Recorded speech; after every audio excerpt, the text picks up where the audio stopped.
Our Father and our God, please forgive us when we presume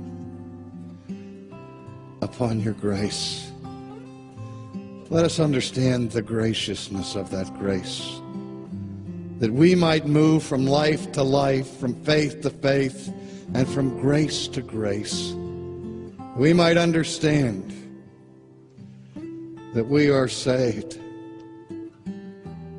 by grace through faith, and even that faith is not of ourselves, but is of you, so that it is not of him who chooses, not of him who runs, not of him who wills, but of thee who shows us mercy. Amen. Every Christian I've ever asked, do you believe in the sovereignty of God? They say yes, of course they believe in the sovereignty of God. If you scratch that affirmation just a little bit, begin to probe it beneath the surface, within 5 or 10 minutes you discover that there's precious little sovereignty left. The Bible says, without Christ we can do nothing. That nothing is not a little something. Your freedom, which is real and true, is always and everywhere limited by the freedom of God. God is the one who is sovereign, not us. The lie in the culture is, unless a person has the moral power within his soul to do what is spiritually right, then unless we have that power, we're not really free. Now, how possibly could we get further away from the biblical view of man than that? That pagan view of the will is on a collision course with the Bible that uses a different metaphor that talks about slavery. The fallen human will is enslaved to sin. Yes, we still can do what we want to do, but the problem is with the want to. The scripture tells us over and over and again that we don't want God in our thinking.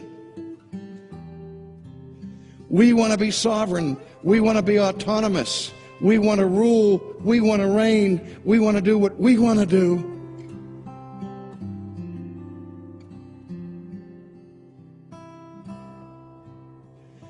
We say that God is sovereign over creation, sovereign over nature, sovereign over history, sovereign over law.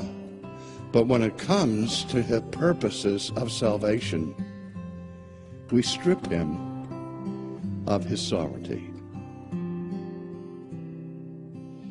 Do you know how many times when I talk about electing grace and the sovereignty of divine election, people have raised the objection to me, that's not fair.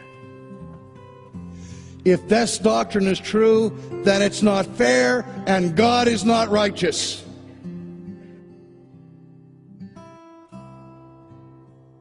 You see, if we experience God's grace once, we're grateful. If we experience it a second time, we're a little bit jaded. By the third time, not only do we expect it, but we demand it. We harbor in our souls the idea that if God doesn't choose me, there's something wrong with him rather than with me. God reserves to himself the absolute sovereign right to pardon whom he will, and to the rest he gives justice.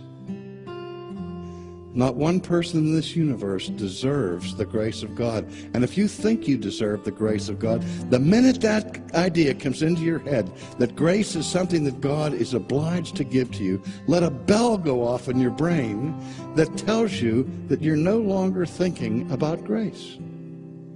Because grace, by definition, is something God is not required to give. That's the mystery of election. Why doesn't God give all people equal grace? Why isn't God an equal opportunity redeemer? The question you ought to be asking is, why me? Why did he bring me out of darkness and into light?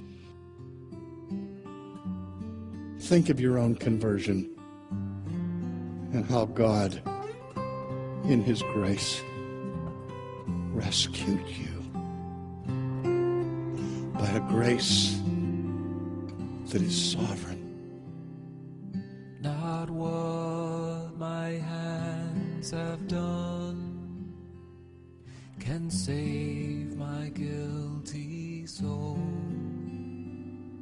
Not what my toiling flesh has borne can make my spirit whole. Not what I feel or do can give me peace with God. Not all my prayers and sighs and